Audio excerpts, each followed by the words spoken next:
श्री स्वामी समर्थ. नमस्कार मंडळी, स्वागत आहे तुमचे माझ्या यूट्यूब चॅनलवरती. आजचा दिवस तुम्हाला खूप छान सुखाचा आनंदाचा जाऊ हीच मी स्वामींच्या चरणी प्रार्थना करते आणि आज या नवीन व्हिडिओला सुरुवात करते. उद्या 15 फेब्रुवारी वार रविवार आणि या दिवशी आलेली आहेत महाशिवरात्र. माघ महिन्यातील कृष्ण पक्षातील त्रयोदशी तिथीला महाशिवरात्री सण साजरा केला जातो. हिंदू धर्मात महाशिवरात्रीला विशेष महत्त्व आहे. हा दिवस अत्यंत पवित्र असून या दिवशी शिवशक्तीचे मिलन होते. शास्त्रानुसार असे म्हटले जाते की महाशिवरात्रीला महादेव आणि देवी पार्वतीचा विवाह सोहळा संपन्न झाला होता. या महाशिवरात्रीच्या दिवशीच भगवान शंकराने संन्यास मार्ग सोडून आपले विवाहिक जीवन स्वीकारले आणि म्हणून असे मानले जाते की महाशिवरात्रीच्या दिवशी जो कोणी शंकराची विधिवत पूजा करतो, भगवान शंकरांचा अभिषेक करतो, त्याच्या सर्व मनोकामना पूर्ण होतात. यासोबतच त्या व्यक्तीला भगवान शंकर आणि देवी पार्वतीचा आशीर्वाद देखील प्राप्त होतो. या महाशिवरात्रीच्या दिवशी शिवतत्व हे पृथ्वीवरती 1000 पटीने कार्यरत असते आणि म्हणून या दिवशी व्रतासोबतच भगवान शिवशंकरांच्या पूजेसोबतच काही प्रभावी उपायसुद्धा केले जातात. आज व्हिडिओमध्ये मी तुम्हाला एक अतिशय प्रभावी असा उपाय सांगणार आहेत. उद्या रविवार महाशिवरात्रीला तुम्ही उपवास नाही केला तरीही चालेल, पण प्रत्येक आईने आपल्या मुलांसाठी एक अत्यंत प्रभावी असा उपाय करायचा आहे. तर आपल्याला आपल्या मुलांवरून ही एक वस्तू उतरून टाकायच्या आहेत, जेणेकरून मुलांच्या जीवनातील सर्व दोष, संकट, विघ्न, अडचणी नष्ट होऊन अभ्यासात प्रगती, नोकरीत भरभरून यश मिळेल. मुलांच्या सर्व इच्छा मनोकामना या पूर्ण होतील आणि त्यांची प्रत्येक क्षेत्रामध्ये प्रगती होईल. तर अशी कोणती वस्तू मुलांवरून उतरून टाकायच्या आहेत, कोणत्या वेळेत हा उपाय करायचा आहे, याबद्दलची संपूर्ण माहिती या व्हिडिओमध्ये मी तुमच्यासोबत शेअर करणार आहेत. त्यामुळे तुम्ही हा व्हिडिओ स्किप न करता शेवटपर्यंत नक्की पहा. चॅनलवरती नवीन असाल तर सबस्क्राईब करा आणि असेच माहितीपूर्व नवनवीन व्हिडिओ पाहण्यासाठी बेल आयकॉनलाही प्रेस करा, म्हणजे जेव्हा कधी मी नवीन व्हिडिओ अपलोड करेल त्याचं नोटिफिकेशन सर्वात अगोदर तुम्हाला भेटेल आणि तुम्ही एक पण व्हिडिओ मिस करणार नाही.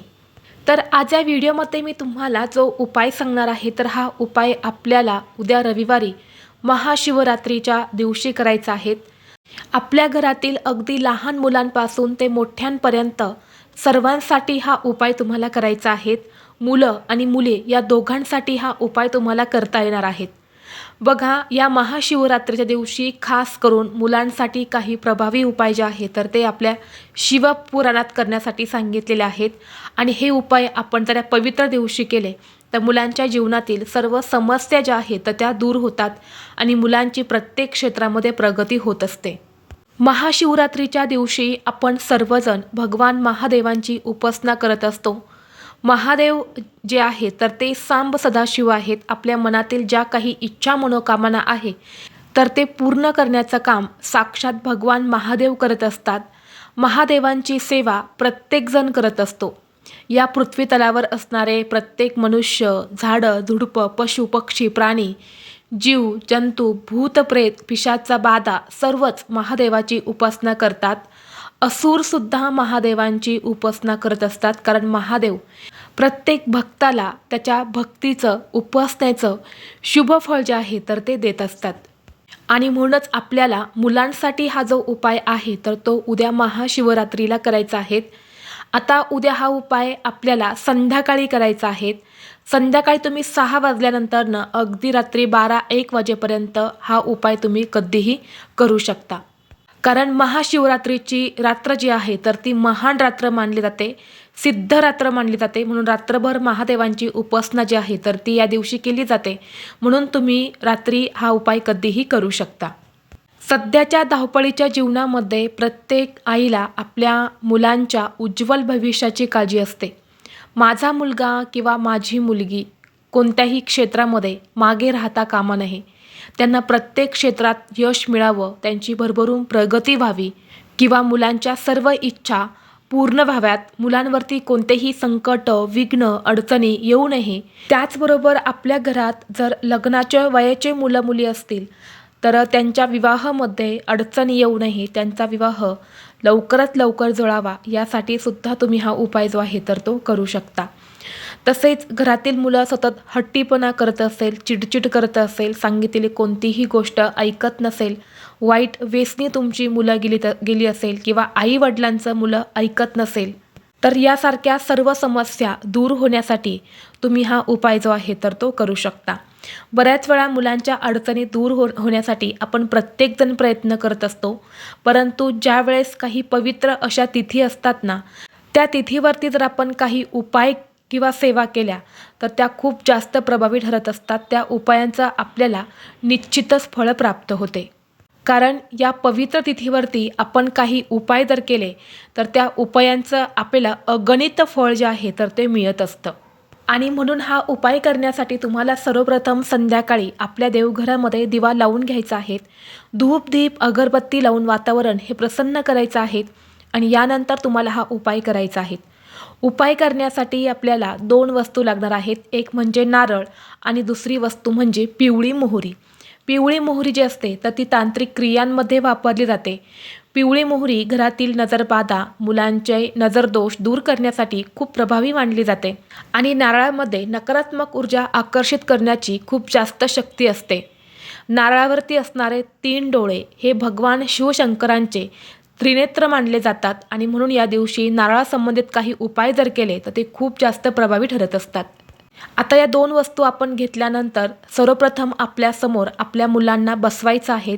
एक मुलगा मुलगी आहे किंवा 2 मुलं आहेत, 2 मुली आहेत, तर त्यांना आपल्यासमोर बसवायचं आहे. बसवताना फक्त मुलांचा चेहरा हा दक्षिणेकडे येणार नाही याची विशेष तुम्ही काळजी घ्यायची आहे.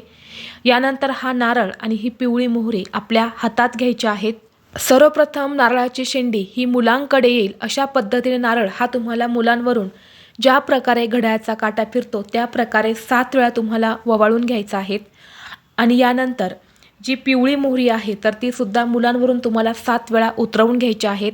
2 मुलं असतील तर 2 मुलांसाठी तुम्हाला तेच नारळ आणि तीच पिवळी मोहरी वापरायची आहेत. वेगवेगळी मोहरी किंवा नारळ तुम्हाला घेण्याची गरज नाही.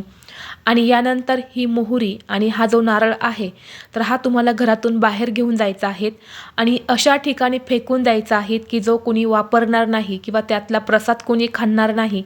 तर अशा ठिकाणी तुम्ही फेका की तिथे कुणी घेणार नाही. जर ते शक्य नसेल तर एखादा खड्डा करा आणि त्यामध्ये तुम्ही पुरून टाकला तरीही चालेल किंवा तुम्ही सरळ डस्टबिनमध्ये फेकून दिला तरीसुद्धा चालेल.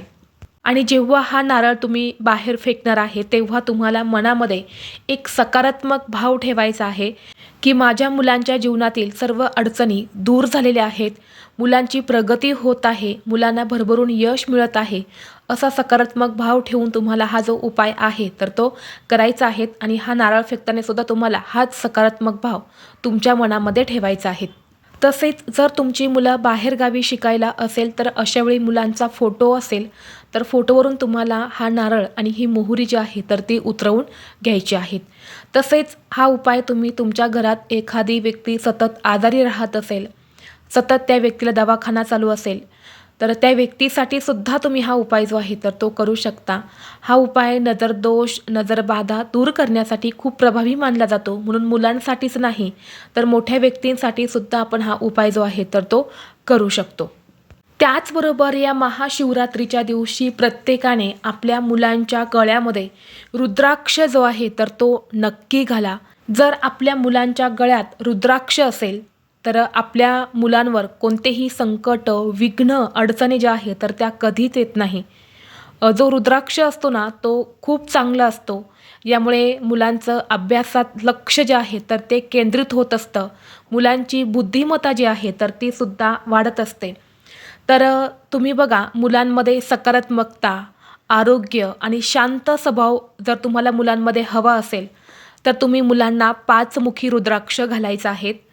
आणि जर शाळेमध्ये तुमची मुलं कमकुवत असेल, शाळेमध्ये तुम्हाला मुलांची एकाग्रता वाढवायची असेल, मुलांना सतत अभ्यास करायचा आळस येत असेल तर त्या समस्या मुलांच्या दूर होण्यासाठी तुम्ही 6 मुखी रुद्राक्ष जो आहे तर तो घालायचा आहे. आणि जर मुलं अभ्यास करत आहे परंतु त्यांच्या लक्षातच राहत नसेल, त्यांना काही आठवतच नसेल तर अशा मुलांच्या गळ्यामध्ये गणेश रुद्राक्ष घालावा. बुद्धी आणि ज्ञानासाठी हा रुद्राक्ष घातला जातो. आणि जर या पवित्र दिवशी आपण हा रुद्राक्ष मुलांच्या गळ्यात घातला ना तर तो खूप चांगला मानला जातो.